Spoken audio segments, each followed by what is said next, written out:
melukai Ya. rasa keadilan, mencederai ya masyarakat yang rindu akan keadilan. Ya. Indonesia kan negara hukum ya, Ya. bukan negara kekuasaan, apalagi negara pengusaha atau penguasa. Penetapan tersangka bagi masyarakat yang menuntut keadilan, yang menuntut kepastian, maka bisa dikategorikan sebagai tindakan kriminalisasi, tentangan dengan semangat hukum pidana yang baru. Bahwa hukum pidana yang baru itu kan telah menggeser dari keadilan retributif menjadi keadilan korektif, restoratif, dan rehabilitatif. Itu pemenjaraan itu adalah alternatif kesekian, tapi bagaimana didorong untuk didamaikan, dipulihkan, diperbaiki. KUHP yang baru itu sudah jelas jika ada ketentuan hukum yang terkait dengan administrasi dan ada pidananya, maka administrasinya itu harus didahulukan pada para penyidik itu untuk hati-hati menetapkan tersangka, hati-hati pro justisia memanggil misalnya, tapi selesaikan dengan pendekatan humanisme, pendekatan hak asasi manusia, supaya orientasinya adalah orientasi pemulihan kerugian.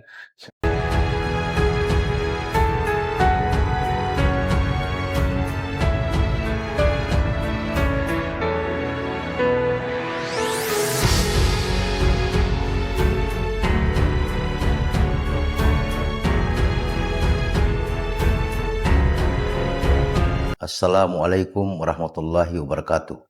Salam sejahtera buat kita semua.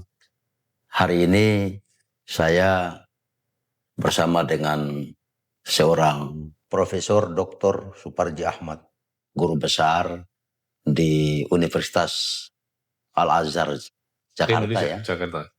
Dan beliau ini ahli hukum pidana ya, yang hari ini sedang naik daun ya.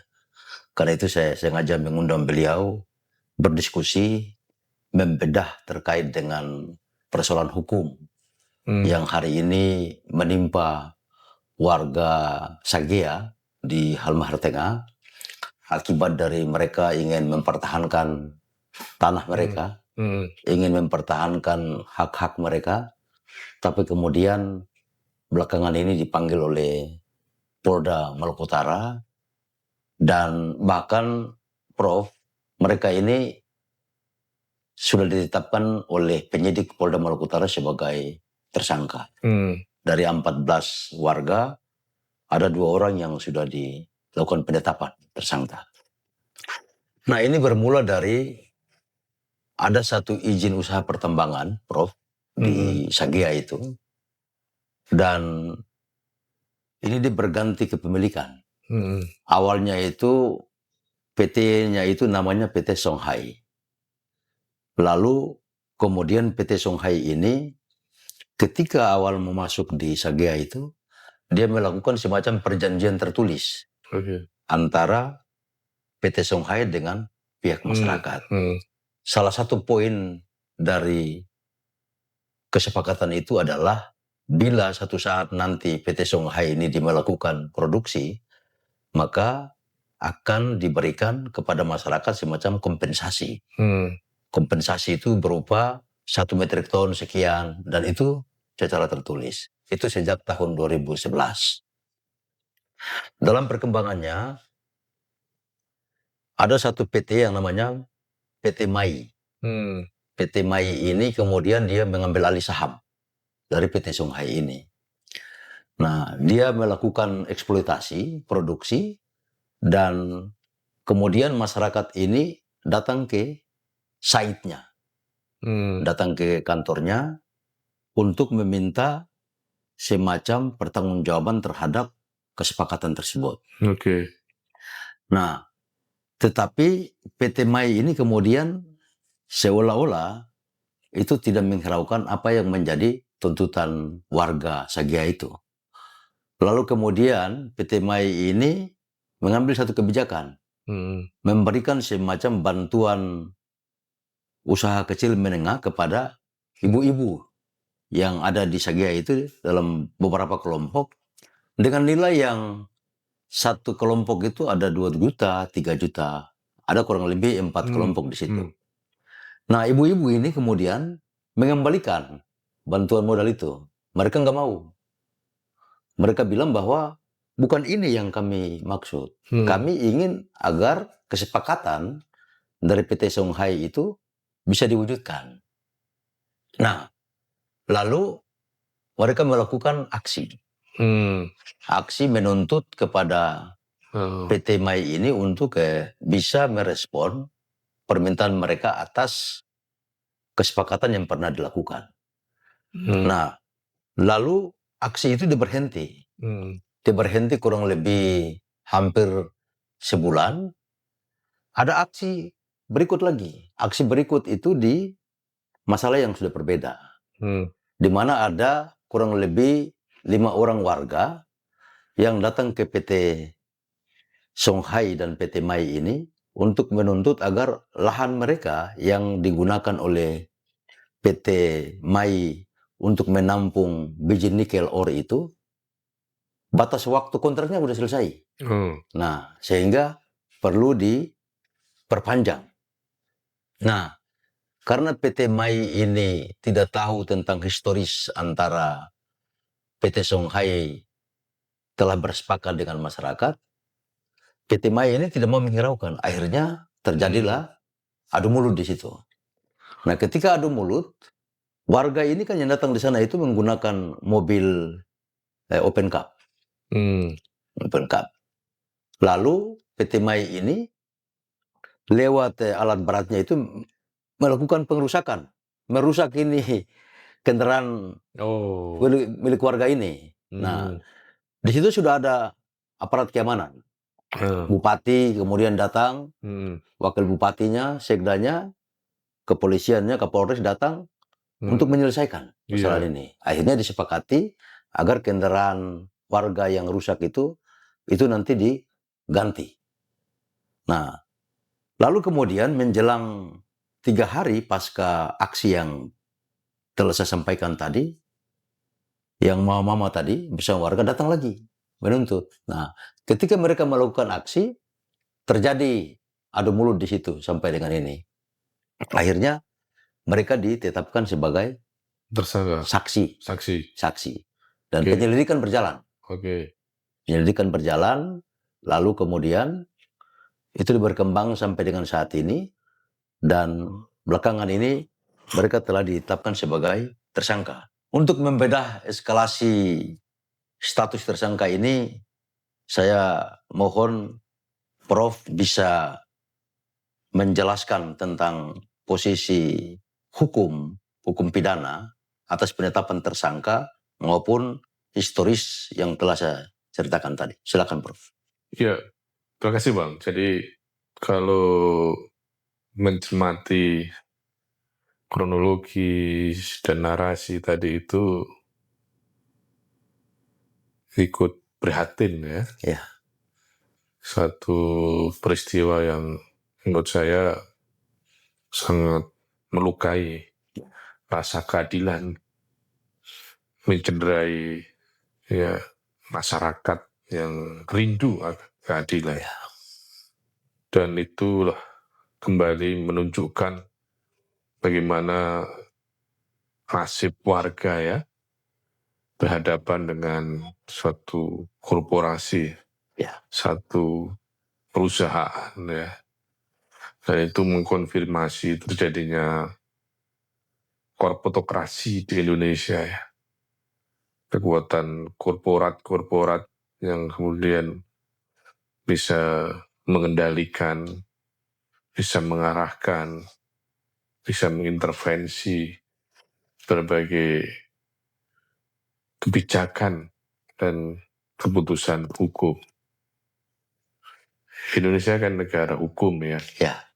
Bukan negara kekuasaan, apalagi negara pengusaha atau penguasa. Tapi semua harus berdasar pada hukum. Maka kalau kita cermati kan, bahwa konflik yang terjadi adalah konflik berkaitan dengan hak masyarakat kan. Masyarakat memiliki hak, masyarakat memiliki tanggung jawab terhadap keselamatan lingkungan ya. Dan investasi sebesar apapun kan dalam Undang-Undang 25 2007 tentang penanaman modal itu harus memperhatikan masyarakat setempat, harus memperhatikan local wisdom atau kearifan lokal, bahwa memang kemajuan bangsa, kemajuan negara, kemajuan daerah itu butuh investasi, butuh eksistensi perusahaan. Tetapi tidak boleh mengabaikan hak-hak masyarakat setempat gitu. Masyarakat setempat harus diberikan ruang, diprioritaskan sebagai tenaga kerja, dilindungi haknya. Tidak boleh terjadi upaya-upaya yang memarginalisasi kehidupan masyarakat. Dan perusahaan itu kan memiliki tanggung jawab sosial, corporate social responsibility, apalagi di bidang tambang. Undang-Undang 40 2007 tentang perseroan terbatas jelas bahwa kewajiban mengalokasikan untuk kepentingan sosial itu harus dianggarkan oleh perusahaan tadi, bahwa pada mulanya eksistensi CSR ini juga menimbulkan keberatan bagi perusahaan. Diuji di Mahkamah Konstitusi tapi ditolak. Yang artinya kewajiban CSR itu harus dipenuhi oleh perusahaan di bidang pertambangan misalnya. Pada sisi yang lain bahwa di dalam pengelolaan tanah itu kan, bahwa tidak boleh terjadi penguasaan dominan dalam sektor tanah. Tanah harus berfungsi sosial dan masyarakat juga diberikan hak yang sama. Maka tindakan yang dilakukan oleh masyarakat, oleh warga, mungkin juga ada ibu-ibu untuk menuntut haknya, itu adalah harus dilindungi. Dan masyarakat memiliki idealisme, memiliki integritas, bahwa tidak bisa kemudian dengan mudah diganti pemberian yang lain untuk mengkonversi semangatnya. Bahwa yang dituntut adalah janji, komitmennya gitu. Dan masyarakat setempat memegang janji itu, masyarakat di daerah itu sangat konsisten memegang janji. Maka untuk itu tidak bisa dengan yang diinginkan adalah sebuah janji, tetapi yang diberi mungkin sesuap nasi atau kemudian sejumlah uang untuk mengganti apa yang dituntut. Maka inilah yang harus dipahami, bahwa masyarakat punya idealisme, punya misi yang lebih besar dibanding dengan kehidupan pragmatis tadi. Nah, kalau kemudian akhirnya berdampak di dalam satu pertemuan dan kemudian dalam proses pertemuan tidak ada kejelasan tentang yang dilakukan oleh misalnya yang dianggap bersalah, atau justru merusak alat untuk sarana menyampaikan partisipasi, maka itu ketika terjadi tindakan misalnya pengamanan, penetapan tersangka bagi masyarakat yang menuntut keadilan, yang menuntut kepastian, maka bisa dikategorikan sebagai tindakan kriminalisasi. Karena tidak ada tindakan kriminal yang dilakukan, tidak ada alat bukti, barang bukti yang mendukung tindakan kriminal tadi itu. Tetapi kemudian ada proses hukum, mulai dari penyelidikan dan penyidikan, meskipun belum inkrah, tetapi bahwa tindakan untuk melakukan pendekatan hukum pidana tadi, itu adalah satu tindakan yang bisa dikategori kriminalisasi, mengingat tidak ada peristiwa pidana, tidak ada perbuatan pidana yang dilakukan. tetapi yang dilakukan adalah semata-mata untuk misalnya membela haknya, hak warga, hak masyarakat.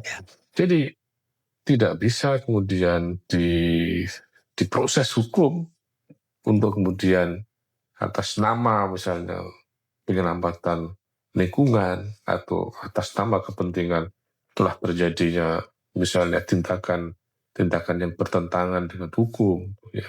Tapi bahwa masyarakat menuntut dengan unjuk rasa, dengan misalnya menyampaikan aspirasi, itu dilindungi oleh konstitusi, Ya. diberikan ruang yang sah secara hukum, dan tidak bisa kemudian dilakukan tindakan hukum, misalnya menyidik, menetapkan tersangka. Menurut saya itu bertentangan dengan semangat hukum pidana yang baru. Ya. Hukum pidana yang baru itu kan telah menggeser dari keadilan retributif menjadi keadilan korektif, restoratif, dan rehabilitatif gitu. Bahwa pemenjaraan itu adalah alternatif kesekian, Ya. tapi bagaimana didorong untuk didamaikan, Ya. dipulihkan, Iya, diperbaiki Iya, nasibnya. iya, Bro. Maka ultimum remedium itu harus betul-betul secara konsisten untuk kemudian dilaksanakan. Yang artinya penegakan hukum pidana itu harus dicegah sedikit mungkin selama masih ada tindakan-tindakan yang bisa menyelesaikan kasus tersebut. Ya. Di dalam konstruksi misalnya KUHP yang baru juga 613 itu bahwa jika ada undang-undang administrasi yang mengandung unsur pidananya, maka penyelesaian administrasi tadi itu harus diutamakan. Jadi kalau undang-undang lingkungan hidup, undang-undang sumber daya alam misalnya, sumber daya air misalnya, memang ada ketentuan pidana, tetapi kan sebetulnya semuanya pidana administrasi. Iya. Akibat kewajiban administrasi yang tidak dipenuhi, maka kemudian berkorelasi pada pemidanaan. Tetapi bahwa KUHP yang baru itu sudah jelas jika ada ketentuan hukum yang terkait dengan administrasi dan ada pidananya, maka administrasinya itu harus didahulukan. Itu clear itu. KUHP yang baru 613 itu jelas bahwa harus diutamakan penyelesaian administrasi sebelum dilakukan satu proses pemidanaan. Maka semangat ini mestinya menjadi energi pada para penyidik itu untuk hati-hati menetapkan tersangka, hati-hati pro justisia memanggil misalnya. Tapi selesaikan dengan pendekatan humanisme, pendekatan hak asasi manusia, supaya orientasinya adalah orientasi pemulihan kerugian seandainya ada yang merasa dirugikan, tapi juga memperbaiki perilaku yang diduga melakukan kesalahan tadi itu. Karena kalau kemudian tetap berujung pada proses pemidanaan dan penjaraan, itu negara akan tambah beban lebih banyak, dan negara tidak mendapatkan keuntungan apapun dalam proses pemidanaan, tetapi justru membuka ruang-ruang terjadinya pungli, membuka ruang-ruang terjadinya konspirasi dan sebagainya. Maka dalam pandangan saya secara singkat, bahwa tindakan penegak hukum yang menetapkan menjadi tersangka tanpa didukung dengan alat bukti dan barang bukti yang memadai itu adalah bagian dari kriminalisasi, dan bahwa juga penting menjadi pencermatan dalam konteks misalnya menetapkan tersangka tadi kan harus jelas perbuatan pidananya, alat buktinya, dan barang buktinya. Kalau tidak ada, tidak bisa seseorang ditetapkan menjadi tersangka. Ya, terima kasih. Prof, ini sangat menarik sekali ya, pandangan Prof terhadap peristiwa hukum yang hari ini menimpa warga kita yang ada di Sagia sana. Nah, ada beberapa catatan Prof yang ingin saya minta pandangan dari Prof. Bahwa memang dalam surat yang saya baca, Prof, saya minta selalu dari penyidik Polda Maluku Utara itu bahwa mereka ini dikenakan pasal dalam Undang-Undang Minerba, tentang menghalang-halangi kegiatan penambangan itu. Nah, tetapi secara faktual, sebagaimana tadi yang Prof sampaikan bahwa harus buktikan dengan alat bukti yang benar-benar kuat ya. Nah, karena yang dimaksud dengan menghalang-halangi itu apabila terjadi penghentian operasi penambangan itu. Tetapi ini kan gini, Prof. Lokus dari aksi itu bukan di lokasi yang milik tambang ini. Tetapi ini di jalan nasional, jalan negara. Jadi, Prof, ini site ini pelabuhannya, ini jalan nasional, ini penambangannya. Karena dia jaraknya dekat pantai, lokasinya itu. Sehingga aksi yang dilakukan itu adalah di jalan nasional. Lalu kemudian ada warga yang datang semacam nunjuk-nunjuk itu operator ekskavator dan sebagainya. Itu yang kemudian ada CCTV dan ada kamera yang kena. Itu yang dijadikan sebagai alat bukti, Prof. Bagaimana menurut pandangan Prof? Jadi tindakan penghalang-halang itu kan harus terukur ya. Harus ada bukti secara material kan. Harus ada kausalitas yang jelas dari tindakan yang dianggap menghalangi dan hasil dari tindakan itu apakah kemudian memang terhalangi atau terhambat. Bahwa mengkonstruksikan tindakan menghalang-halangi itu adalah konstruksi yang harus bersifat material buktinya, tidak bisa dengan asumsi saja bahwa telah terjadinya tindak menghalang-halangi, bahwa kalau kemudian yang dilakukan adalah bagian dari penyampaian aspirasi, maka tidak bisa dikategorikan sebuah tindakan menghalang-halangi. Tindakan menghalangi itu adalah tindakan yang melawan hukum, tindakan yang bertentangan dengan peraturan perundang-undangan yang berlaku. Tapi kalau kemudian tindakan itu sesuai dengan undang-undang, sesuai dengan penyampaian aspirasi tadi itu untuk memilih haknya, maka ya itu dilindungi secara hukum dan tidak bisa dikategorikan sebagai tindakan menghalang-halangi. Atau kemudian dalam proses penyidikan dianggap sebagai suatu obstruction of justice misalnya, maka tidak bisa serta-merta seperti itu. Harus ada ukuran-ukuran yang jelas untuk bisa mengkategorikan ada sebuah menghalang-halangi. Ada kausalitas yang dekat antara tindakan dengan hasil dari tindakan tadi itu, misalnya berupa terhalang-halangi. Jadi bahwa Undang-Undang Minerba kan pada dasarnya adalah undang-undang yang bersifat administratif, bagaimana mengurus perizinan, pemberian iup dan sebagainya. Tetapi memang di dalam pasal tersebut mencantumkan ketentuan pidana. Maka jika ada ketentuan pidana, itu perhatikan tentang penempatan pasalnya. Dan menurut saya bahwa dalam hal ini, kalau kita cermati, tindakan menghalang-halang itu harus terukur, jelas, terang benderang. Tidak bisa serta-merta itu adalah sebagai tindakan menghalang-halangi tanpa bukti-bukti material yang nyata. Gitu. Prof, ada satu lagi nih. Tadi sebagaimana di pengantar awal saya sampaikan, Prof, bahwa ada dua peristiwa di situ.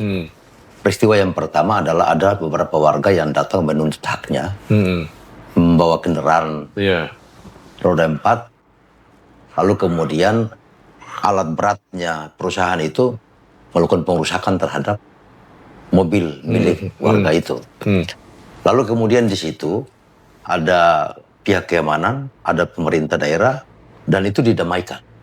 Artinya tidak sampai ke pro justisia. Nah, lalu kemudian yang tadi warga masyarakat yang termasuk mama ini kemudian melakukan aksi, itu kemudian diproses pro justisia. Nah, menurut Prof, ini dalam kedudukan hukum misalnya, soal persamaan dalam hukum itu seperti apa?